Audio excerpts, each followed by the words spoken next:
Inside the Beaumont Grand Hotel, the chandeliers scattered the early winter light across a ballroom polished to look like a memory of better times. Servers in black and white moved between round tables draped in cream linen, and a pianist near the south wall played something slow and unobtrusive. The charity gala held that night to raise money for families who had lost their homes in a recent string of fires had drawn close to 400 guests in tuxedos and floor-length gowns. Most had come because their accountants had told them to. A smaller number had come because they truly cared, and almost none had any idea that in a side parlor off the main hall, a man named Travis Hollings was waiting to humiliate someone he barely understood. Travis stood near the bar holding a glass of bourbon and adjusting a tie that cost more than he had earned in his first year out of trade school. Around him sat 4 colleagues from the maintenance contracting firm, all dressed in suits a size too tight, all already a little too loud. He had told them earlier that the joke would be perfect, that it would finally take the air out of the man they all secretly resented. The man, of course, was Andre Whitfield, and the woman they had chosen to humiliate beside him was a quiet figure already seated at the center table, a woman with chestnut hair and a champagne-colored gown. When the side parlor door opened a few minutes later, Andre Whitfield stepped through it holding the small hand of his 6-year-old daughter, Imani Whitfield. He was a tall man with warm brown skin and a close-cropped fade broad through the shoulders, in the way men who work with their hands tend to be. He wore a navy suit that he had owned for almost a decade, a white shirt he had ironed on the kitchen counter that afternoon, and a pair of leather shoes that had been polished so many times the toes had gone soft. He looked in every direction like a man who did not quite belong, and yet he stood with the patient dignity of a man who had decided long ago not to apologize for it.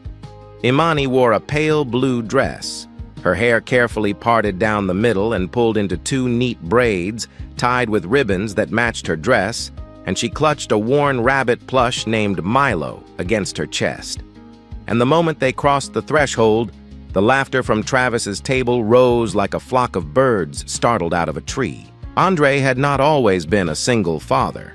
He had grown up in a quiet neighborhood west of the city, the son of an electrician and a night shift nurse, the grandson of a man who had spent 32 years inside a steel mill and had still found a way to send his son to trade school.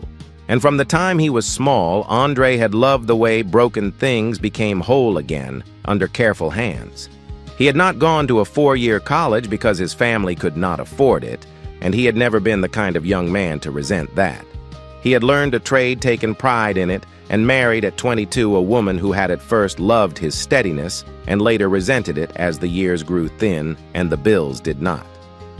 His mother had told him often in the small kitchen where she pressed her uniform before night shifts that men like him would always have to be twice as good to be considered half as worthy, and that this was not fair and that it was true anyway, and that his job was to be the kind of man whose work spoke before his mouth ever had to. He had taken the lesson and the unfairness of it both, and he had carried them like 2 stones in the same pocket. When Imani was barely past her first birthday, his wife had left a folded note on the kitchen table that read only that she could not do this anymore, and she had been gone before sunrise. Andre had stood for a long time in the hallway that morning, holding the note in one hand and the warm weight of his daughter in the other, and somewhere in the silence between those 2 things, he had decided what kind of father he would be. He would not be loud. He would not be perfect, but he would not be absent. And he would not let his daughter learn from him that the world owed her bitterness. In the years that followed, he had taught himself to braid hair from videos saved on his phone, sitting on the bathroom floor on Sunday evenings with a jar of shea butter and a wide-tooth comb, learning the slow patience of working through Imani's tight coils without parting her scalp into clean rows, finishing each braid with a small bead the way his sister had once worn hers. He had learned to make a chicken soup that Imani called the warm one to mend the cuffs of a small coat, outgrown 3 winters in a row. He took her on Saturdays to the barbershop on Lawrence Avenue, where Mr. Eldridge, who had cut his father's hair before him, kept a stool by the window so she could watch the street, while she sipped a juice box and listened to the men argue about football and politics and the price of bread. At work, the foreman trusted him because his repairs lasted, his invoices were honest, and he had never once raised his voice on a job site. But Travis Hollings and the men who orbited Travis had decided early on that Andre's quiet decency was an insult to their louder, lazier lives. They resented the fact that he did not drink with them after shifts, that he left at 5 sharp to pick up his daughter, that he carried himself with a discipline they could feel and could not name. They had taken to calling him Mr. 4 Lunchbox because he carried his lunch in a steel container his grandfather had given him in 1994. The name was meant to reduce him. It only revealed them. Once in the company break room, Imani had heard one of those men say something cruel about her father needing a wife the way a strayed dog needs a home. That night in the small kitchen of their apartment, she had asked him if she made him hard to love, and he had set down his fork and looked at her for a long moment before telling her very gently that she was the reason he tried to be a man worth loving. He had remembered that conversation as he buttoned his suit jacket on the night of the gala. There is a particular kind of cruelty that has nothing to do with the person it is aimed at. It is the cruelty of men who have decided before they ever meet you that their comfort requires your smallness. Andre had lived with that arithmetic long enough to recognize it the way a sailor recognizes a certain shape on the horizon. He did not waste himself arguing with it. He simply refused in 1,000 small daily ways to do its math for it. At the center table of the parlor, Adelaide Beaumont sat with her hands folded carefully in her lap, the way a woman sits when she has been taught to hold still under inspection.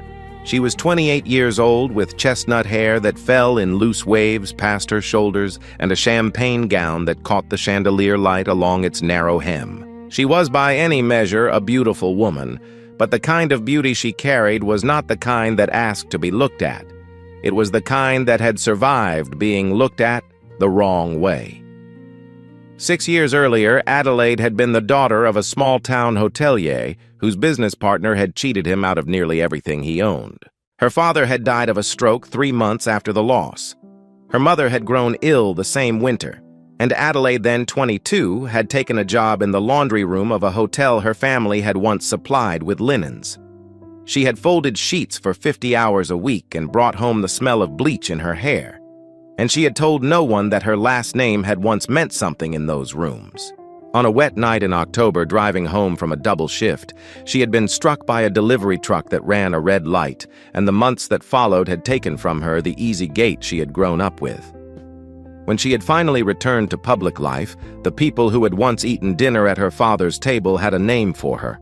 They called her behind cupped hands the charity case because they believed she only existed at parties so that other people could feel kind for tolerating her.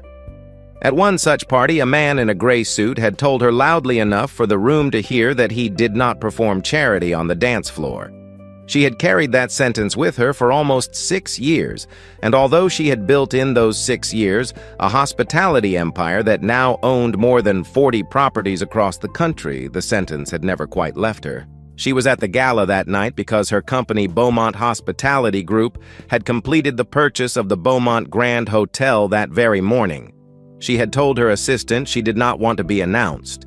She had told the general manager, an older man named George Whitman, that she would be observing the property's culture from inside it. So she had taken a seat in the side parlor and asked for a glass of water, and she had watched the room the way a woman watches a familiar storm. Travis Hollings had been waiting for his cue.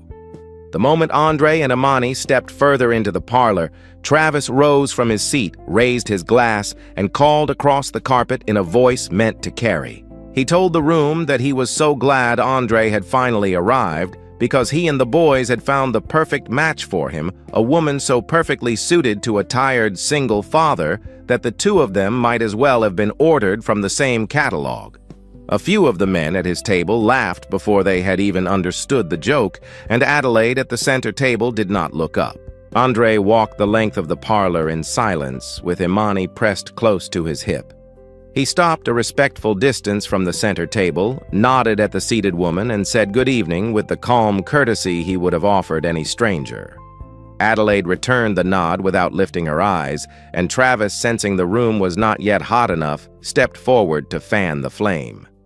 He announced more loudly now that this pairing was a gift to the city, a single father with no time for his own life, and a woman the city itself had decided to forget. He invited the room to raise their glasses to the couple of the year, and he added with a wink that no one else had wanted either of them, so it was only fair they had each other. The laughter that followed was thinner than he had hoped. A few of the older guests at neighboring tables had stopped chewing. One woman in a gray dress set her fork down and looked for the first time at the small girl standing beside Andre's leg. Imani did not understand all of the words, but she understood the shape of them. She tightened her grip on Milo, pressed her shoulder into the side of her father's thigh, and did not cry, because she had learned the way some children learn too early, that crying in public made certain kinds of men laugh harder.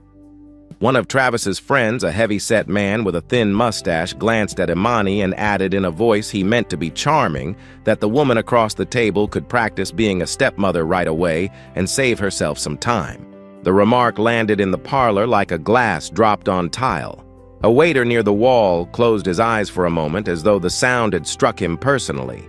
And Andre, who until that second had been weighing whether or not to leave the room with quiet finality, felt something inside his chest move from caution into resolve. He did not raise his voice. He did not turn toward Travis's table.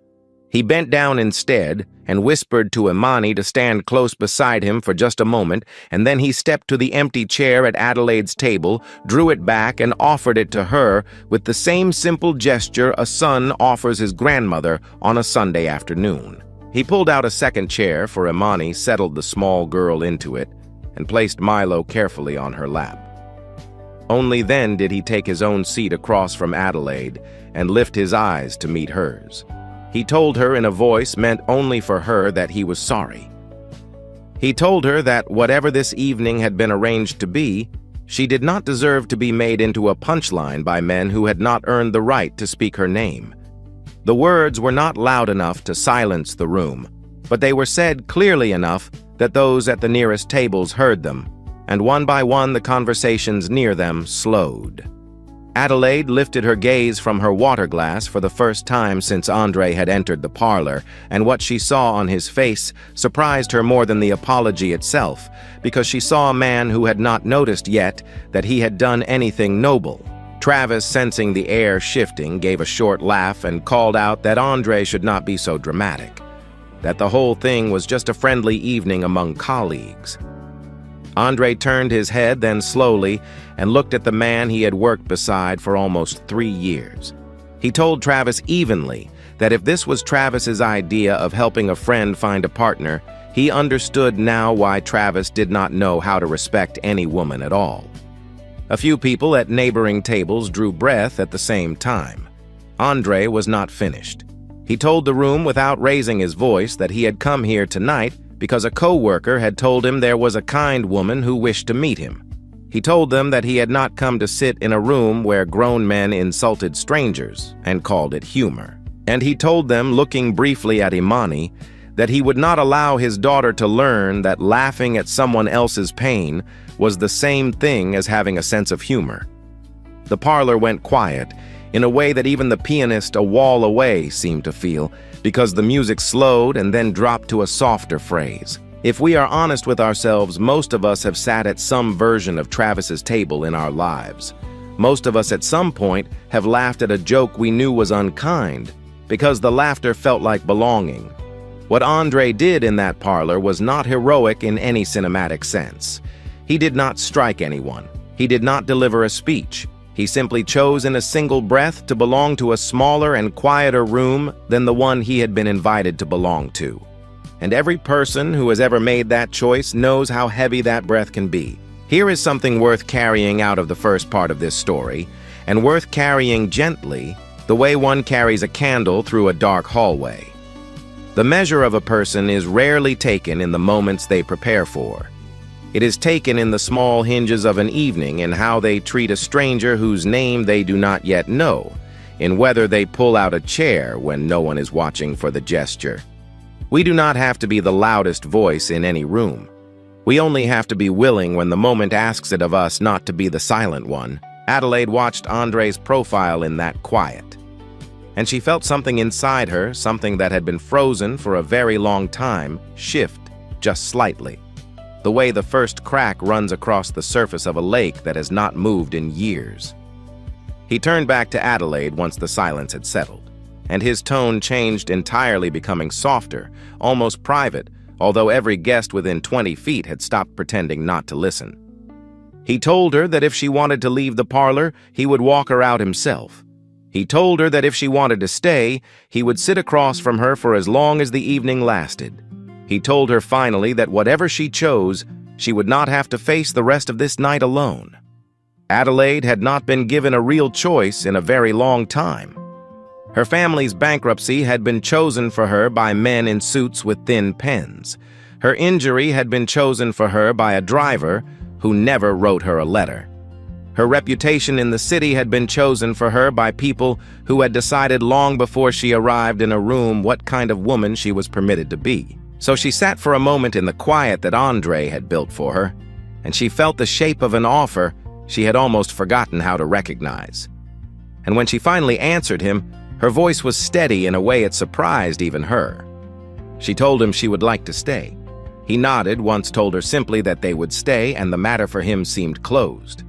Imani, who had been watching all of this with the seriousness only 6-year-olds can manage, reached into the small velvet pocket of her dress and drew out a single mint candy wrapped in waxed paper.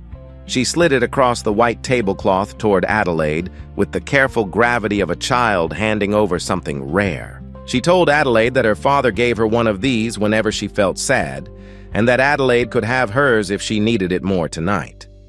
The mint sat between them like a small white stone.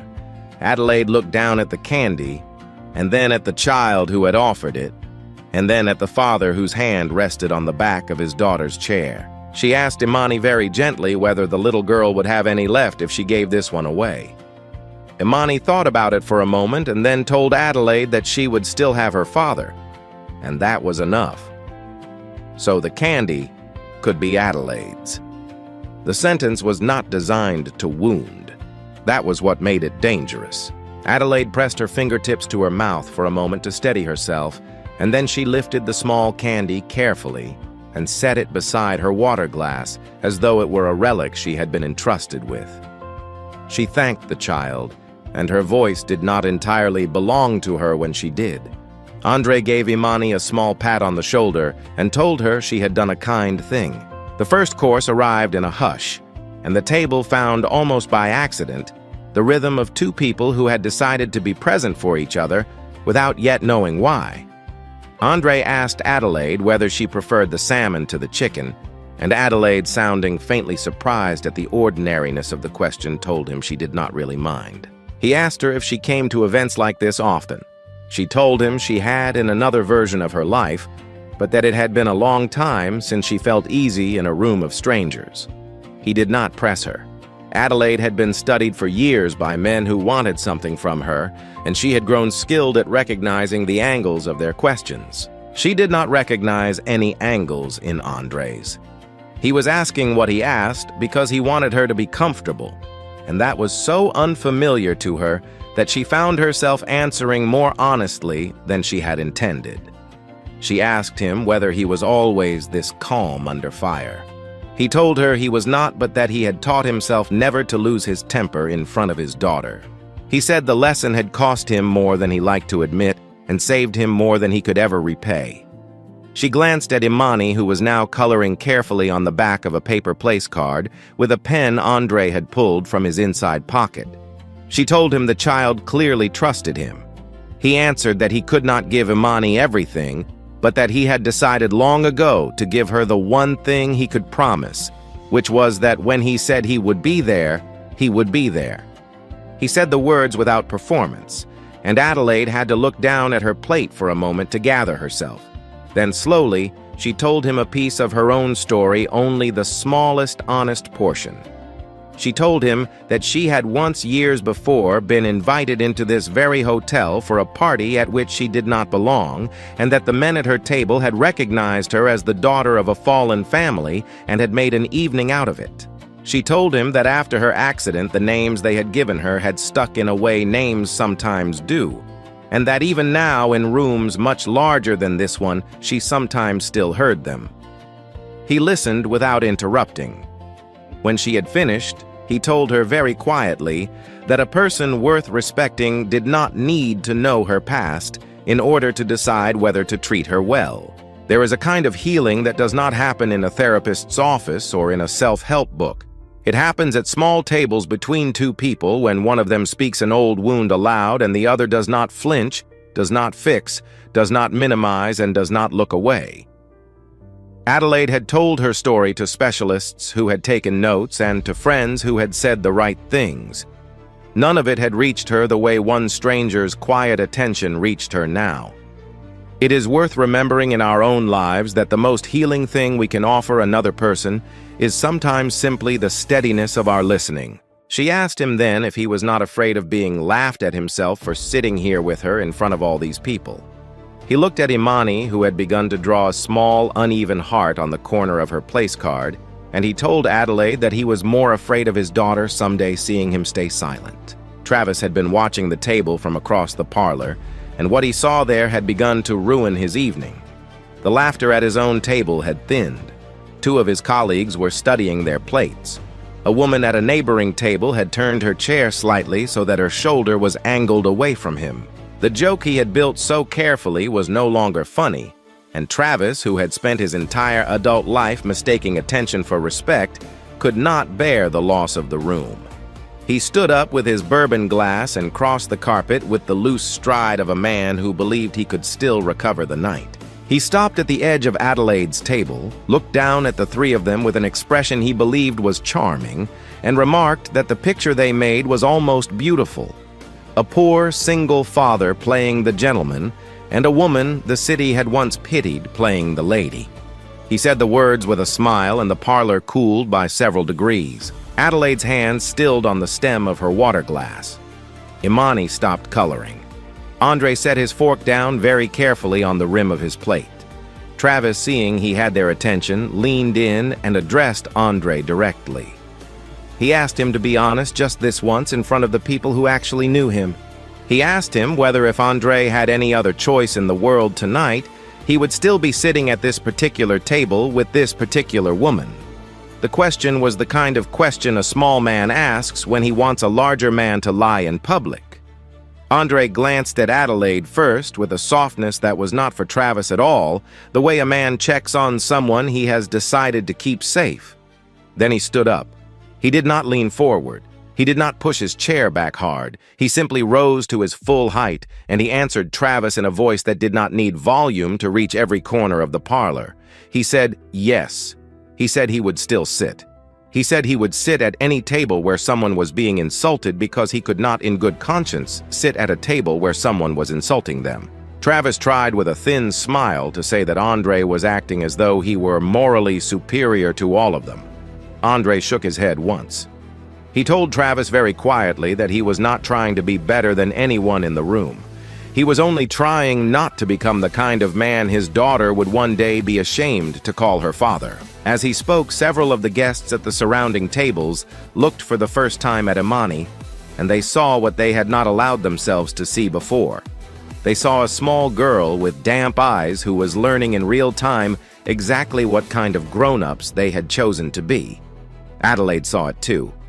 She saw the child quietly absorbing the cruelty of a room full of adults, and she saw in the fold of Imani's small mouth the same expression she remembered wearing as a young woman at a different table in this same hotel 6 years before. The recognition struck her so cleanly that she could not in that moment hold her face the way she usually did. A single tear slipped down her cheek before she had given it permission, and she lifted her napkin to it almost apologetically. Imani watched her. Then, with a seriousness that did not belong to a 6-year-old's body, she set her crayon down, climbed off her chair, and walked the few steps to stand between her father and the man with the bourbon glass. She held Milo against her chest with both arms. Her voice when she spoke was small, but it carried in the new quiet of the parlor like a note struck on glass. She looked up at Travis and called him sir, because that was the word her father used when he spoke to men he did not respect but still chose to be polite to. She told him without elaboration that her father said grown-ups who were really kind did not make other people cry and then call it a joke. She said it the way a child reports a rule learned at school, only the certainty of someone who has been told something true. Then she turned more carefully toward Adelaide. She told her very quietly that she could see Adelaide was trying not to cry and that it was all right because she had already seen. She told Adelaide that if no one else wanted to sit with her, her father would sit, and so would she. She held out one small hand palm up the way children do when they are not yet sure if a friendship has been accepted. The parlor did not so much fall silent as remember how to be silent. The clatter of forks at distant tables stopped. The pianist let one note hang and did not begin the next. A woman in a long gray dress at the table by the window lifted a hand to her mouth and did not lower it for some time. Even the waiter who had been pouring wine at the side of the room set down the bottle very carefully as though afraid of the sound. Adelaide took the small hand that had been offered to her. She did not trust her own voice, so she did not try to use it. Andre knelt slowly and gathered Imani back against him, and he told her in a low and tender voice that she did not need to say anything more, that he had heard her. He pressed his cheek briefly to the top of her head. Across the table, Adelaide was crying without sound, the way women cry who have not allowed themselves to cry in front of strangers in a very long time, and the room around them, almost without meaning to, was crying with her. Children are the most accurate witnesses we will ever have. They do not yet know how to lie about what they are seeing, and they do not yet know how to soften what they are hearing. When a small child speaks plainly in a room full of adults, the adults in that room are always briefly given back to themselves. They see their own behavior the way a child sees it, stripped of the elaborate excuses they have spent years building. It is one of the rarest and most useful mirrors a human being is ever offered. There is a thought worth resting with at the close of this part of the story, and worth resting with kindly not as a rule, but as a quiet suggestion. The children in our lives are not only people we are responsible for. They are people who are paying attention to us. They are studying every single day what kind of adult is worth becoming. None of us will ever be a perfect example for the children who watch us, but none of us is exempt either from the simple practice of trying to be in their presence the kind of grown-up we would have wanted in the room when we were small. The side parlor's doors opened then, not with drama, but with the quiet authority of a hinge that had been waiting all night to swing. The general manager of the Beaumont Grand Hotel, a silver-haired man named George Whitman, stepped through the doorway with two assistants behind him. He had been searching for Adelaide for the better part of an hour, and his face when he saw her at the center table with her napkin pressed to her cheek slackened with concern and then sharpened with apology. He crossed to the table and bowed his head with a formality that did not belong to ordinary hotel work. He told her, calling her Miss Beaumont, that he was sorry for the delay, that the board was waiting for her in the main hall, and that he had not realized she had taken her seat in this parlor instead. He asked her if she required anything before he escorted her back. A soft murmur ran through the parlor, the sound of people repeating one word to themselves and finding it unfamiliar in the new context. Travis's mouth opened and did not for a moment manage to produce a sentence. He looked at George, then at Adelaide, then back again, and his face shifted through 3 different colors before settling on something close to gray. George Whitman saw Travis then for the first time, and his eyebrows rose at the way Travis was still standing over Adelaide's chair. He spoke this time for the benefit of the entire room, and he chose his words with the clean precision of a man who had spent 40 years in luxury hospitality. He told the parlor that Adelaide Beaumont was the chief executive of Beaumont Hospitality Group. He told them that her company had finalized the acquisition of the Beaumont Grand Hotel that morning. He told them with the smallest possible smile that they were all of them her guests tonight. The parlor did not gasp. It did something quieter and more complete. It contracted. The older woman, who had earlier whispered about Adelaide's family, lowered her gaze into her wine glass. The heavy-set man with a thin mustache discovered something fascinating about the napkin in his lap. Travis took a half-step backward as though physical distance might rewrite the last hour. Adelaide rose from her chair. She lifted her napkin, set it neatly on the table, and adjusted the sleeve of her gown with the calm of a woman who had survived rooms far worse than this one. She did not raise her voice. She did not need to. She turned to Travis, looked him fully in the face, and told him that she was aware he had not known who she was. She told him that this was precisely why what he had done tonight mattered. She told him that he had given himself permission to be cruel because he had decided in advance that she was no one. The sentence settled across the parlor like snow. Travis tried with the last of his composure to call the entire incident a misunderstanding. He used the word joke 3 times in 2 sentences, the way drowning men use rope. Adelaide listened without interrupting, and when Travis had finished, she answered him with a single line that she would later be quoted on in industry trade journals across the country. She told him that a joke was only a joke when the person it was aimed at could also laugh. She turned then to George Whitman. She asked him for the guest list of the side parlor, the name of the maintenance contracting firm currently under retainer with the property, and a full report on the standards by which staff contractors and guests were permitted to behave at any Beaumont hospitality event. George nodded, took a pen from his jacket, and began to write. Travis's 2 remaining colleagues at the bar quietly gathered their coats.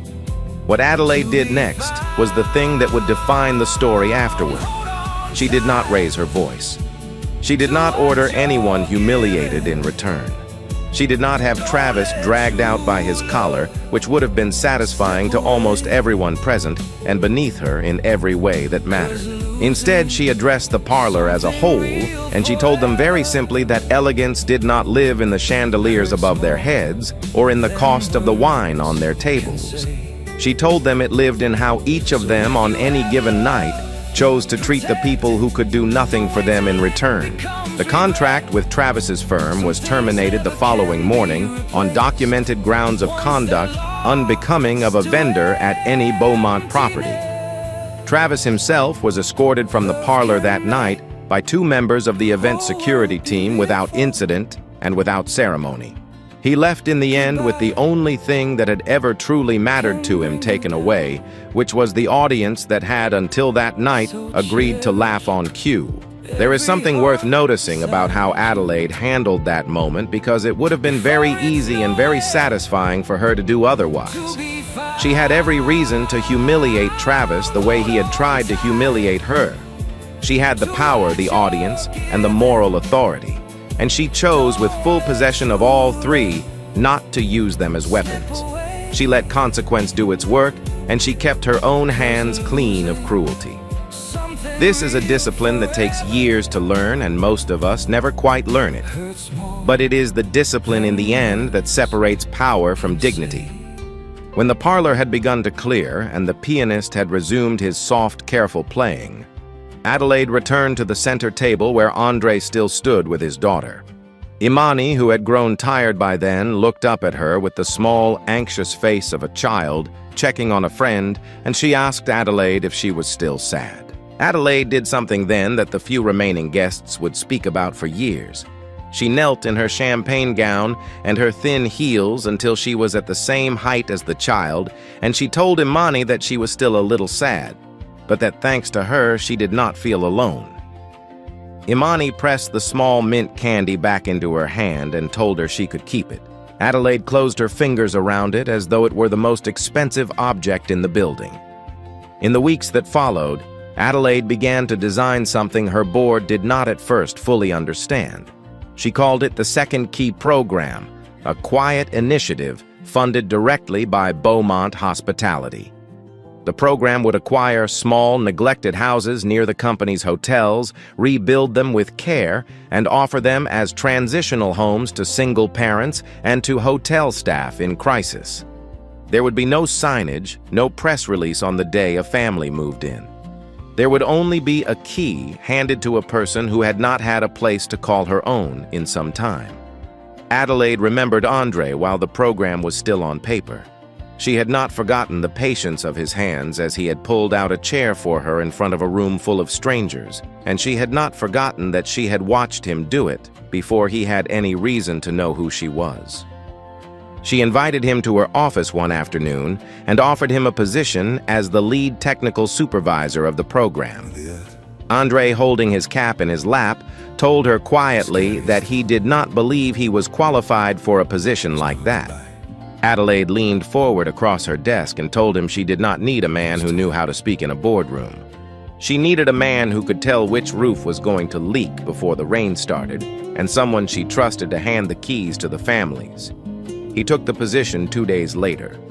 A few months after the gala, on a cool afternoon in early spring, Andre was tightening the last fixture in the kitchen of a small 2-bedroom house at the edge of town. The house was about to be given to a young mother named Diane Foster, who had 2 small children and a night job at a hospital. Imani sat on the front steps drawing a sun on a piece of cardboard. Adelaide arrived a little after 4 o'clock in a soft cream dress with her hair loose, carrying a thermos of coffee and a paper bag of sandwiches. She was smiling more easily now than she had been at the gala. When Diane Foster received the key, she pressed it against her mouth for a long moment before she could speak. Andre stood off to one side of the porch and did not step forward, because he had decided long before that day that good work did not need to be observed to be real. Imani came running over and tugged at Adelaide's hand and asked her with great seriousness whether she still had the candy. Adelaide opened her small leather purse and lifted out the mint, slightly creased now from months of being carried. She told Imani she had kept it as a way of remembering the night a small girl had taught a room full of grown-ups how to behave like adults. Andre, watching from the porch, looked at his daughter and at the woman holding the candy, and he had to glance up at the sky for a long second before he could trust his face again. The story did not end with a wedding that day. It ended instead with 3 people standing on a porch as the sun went lower. A young mother carrying her children inside a house that finally had her name on the lease, and a quiet understanding among the adults on that porch that something had been built between them out of a single act of unexpected decency. If there was a lesson in any of it, the lesson was not that kindness is always rewarded. The most valuable kindness a person ever gives is the kindness offered to a stranger before knowing whether the stranger has anything to give in return. Andre Whitfield had not known on the night of that gala that the woman across the table from him owned the building. He had only known that she was a person, that she was being hurt, and that his daughter was watching to see what kind of man her father was. That in the end had been enough. Most of us will never be tested in a ballroom. Most of us will be tested in smaller and quieter rooms, in break rooms and bus stops and grocery store lines, in moments no one will write down and no one will repay. The truth that Andre's life quietly demonstrates is the truth most worth carrying out of a story like this one. Our character is not what we do when we know the powerful are watching. Our character is what we do when we are certain no one is watching at all, and a stranger who can do nothing for us is being treated as if she does not matter. If we can learn to be in those small, unrecorded moments the person we hope our children will become, then we will have given the next generation the only inheritance that has ever truly mattered. Not money, not a name on a door, not a seat at the right table. Only the example of a grown-up who was decent when decency cost something, and who taught by living it that this is what a worthy life is made of.